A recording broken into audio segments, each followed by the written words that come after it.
கவனமா கேட்கணும். கடந்த ஒரு வார காலமாக எல்லா பத்திரிகையிலும் ஒரு செய்தி வந்துட்டு இருக்கு. ஆந்திரா பால் குடித்த குழந்தைகள் மரணம். இந்தியா முழு இந்த செய்தியை ஃபில் பண்ணிட்டே இருக்கான். நான் இப்ப சொல்லிய குறிச்சு வச்சேன், நீங்க எல்லாம் குறிச்சு வச்சுட்டு போங்க. அடுத்த 10 மாசத்துல இந்தியா முழுவதும் பால் குடித்து குழந்தைகள் மரணம் செய்தி வரப்போகுது. உங்களுக்கு இது புரியல, வேற மாதிரி சொல்றேன். கூடங்குளம் அணுமின் நிலையம் வரும்போது படித்த அறிவாளிகள் இருந்தால் மட்டும் கேளுங்க. கூடங்குளம் அணுமின் நிலையம் கொண்டு வந்து முடிவு பண்ணிட்டான் அரசு, ஆட்சி முடிவு பண்ணிட்டான். கர்நாடகாவுக்கு அந்த அணுமின் நிலையம் போகுது. ரஷ்யாவோட திட்டம் கர்நாடகாவுக்கு போகுது. கர்நாடகா வேணான்ட்டான். ஏன்? அரசியல் தெளிவு. ஆந்திராவுக்கு போகுது அந்த திட்டம், வேணான்ட்டான். ஏன்? தெலுங்கனுடைய அரசியல் தெளிவு. அதே திட்டம் கேரளாவுக்கு போகுது. மலையாளிகள் அந்த திட்டத்தை வேணான்ட்டான், அரசியல் தெளிவு. அந்த குப்பை தொட்டியை, அந்த அணிக்கழிவு குப்பை தொட்டியை கொண்டு வந்து கூடங்குளத்தில் வைக்கிறான். தமிழர்களுக்கு அரசியல் தெளிவு இல்ல. திமுக பின்னாடி போனா, கருணாநிதி செயலாளருக்கு ஓட்டு போட்டா அரசியல் தெளிவுலாம் வரவே வராது. அவங்க என்ன பண்றான்?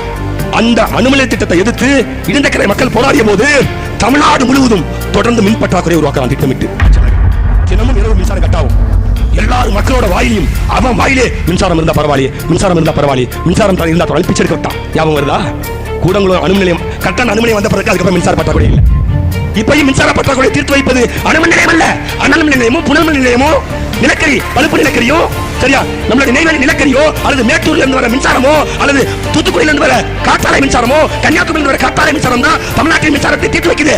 ஆனா மக்களை முட்டாளாக்குவதற்காக ராத்திரியில மின்சாரத்தை அணைச்சு வச்ச ஆட்சியாளர்கள் மக்கள் கொந்தளிச்சா. ஆமா அனல் நிலையம் வந்தாத்தான், அணுமின் நிலையம் வந்தாத்தான் நமக்கு மின்சாரம் கிடைக்கணும் நம்ப வச்சா.